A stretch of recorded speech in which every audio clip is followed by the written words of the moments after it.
Chapter 3. Kathryn woke up facing a wall, with her left shoulder and hip aching in protest. She sighed with relief. It was all a dream. A vivid and terrible dream. Rolling over, she sat up to survey her surroundings. Her feet brushed the stone floor as they hung off a high bed. A small nightstand held a flickering candle that threw the shadows of the sleeping form in the next bed against the far wall. She looked down and pulled the scratchy gray shirt away from her chest. The smooth skin covering her chest showed no sign of the gunshot wound. Drawing a deep breath, she felt no pain. Definitely a dream. With the candle, that must mean the power had gone out. The stench of antiseptic filled the air, and she wrinkled her nose at the familiar smell before turning to the occupied bed. Squinting in disbelief, she covered her mouth with a shaking hand. "Sergeant Summers? Is that you?" she whispered. His presence undermined her dream theory. Yes. He rolled over and inched his way up to a sitting position, holding his head in his hands. Sighing, he looked up at her with hooded eyes in the candlelight, making him look much older than his late 20s. "I'm so sorry," he snorted and ran his hand through his short hair. "And it's Hal. No point being formal." Kathryn didn't know what she should say to that. She wasn't about to tell him it was okay and not to worry about it. He should have protected her, not been even more scared than she was. But she knew fear could do unexpected things to people. "Where do you think we are?" "Honestly, hell. The first round of monsters were demons, and the round that showed up after were angels. And I don't mean the little cherubs with the bows. These bastards were armored knights, with swords and wings." She couldn't rule out hell, but she didn't think she'd be healed if it were. For the first time in years, her hands didn't ache, but she couldn't say the same about her soul. The emptiness still gnawed at her, and she wondered if her dad had called to check on her. He probably didn't even know she was gone. Sitting down to a frozen dinner, he'd popped into the microwave and a cold Bud Light, more like a pack of Bud Lights.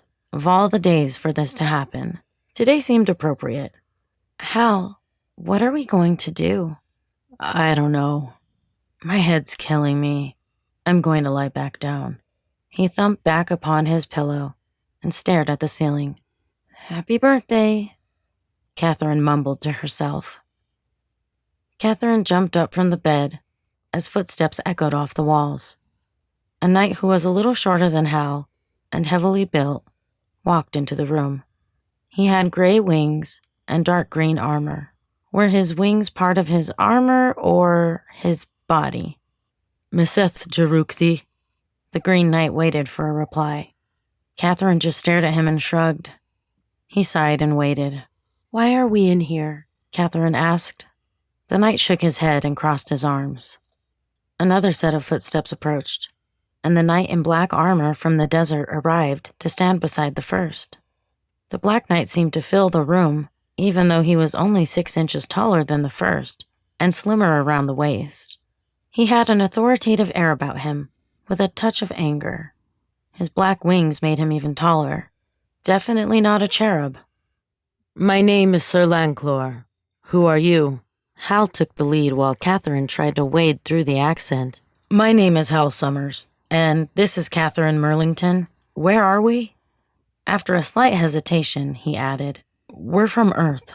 Sir Lanclor nodded to the Green Knight. The Green Knight saluted with a fist over his heart and left.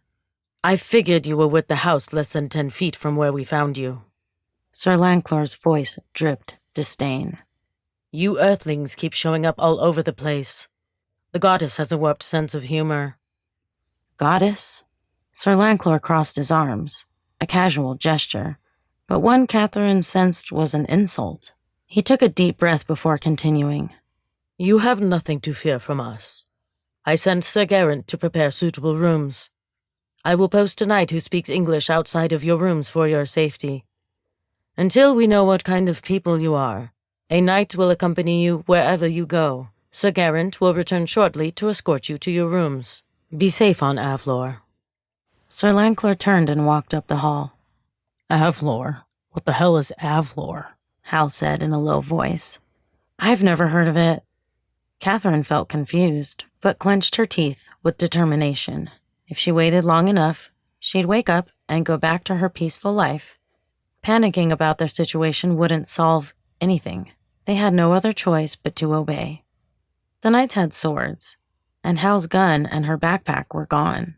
Her pictures were gone. That thought terrified her the most. "This is where you will be staying," a knight named Thalclor said with a sharp gesture of his hand. "Sir Geraint and I will now take our leave. We'll have knights bring your meals to this sitting area. Nickton and Riel will remain with you in case you have any questions. You are welcome to explore the grounds, but Nickton and Riel will accompany you to help communicate with the other residents. We consider you guests at this time, but only knights access certain areas. Be safe." Sir Geraint and Thalclor nodded and left. Nickton, a slim knight in dark gray armor with gray wings, stood near the doorway to the left. "Kathryn, your room is here, while Hal's is to the right. I will remain in this sitting area while you get settled in." He plopped into a chair and withdrew some type of colored stones from a small bag. Riel appeared in the same shade of gray as Nickton. She had brown wings and slimmer armor. "I also will remain in this sitting room." She sat next to Nickton, and they sorted the stones, preparing for some type of game and ignoring them. Very welcoming. The room consisted of a plain bed, a small unlit fireplace, and a glass door that opened onto a balcony. She could feel the chill of the bare stone floor through her sneakers. Kathryn turned and closed the door.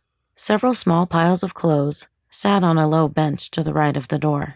To the left, a small tub with what looked like soap on a stand stood in the corner. A small shelf over the tub held a wooden bowl below a spout with a manual pump. A small toilet, more like a chamber pot with a seat, sat beside the tub. Clean water lined the chamber pot, but she saw no hole to handle the flushing. She wrinkled her nose in disgust and suppressed a groan at her increasing need to test it. Not quite a Marriott.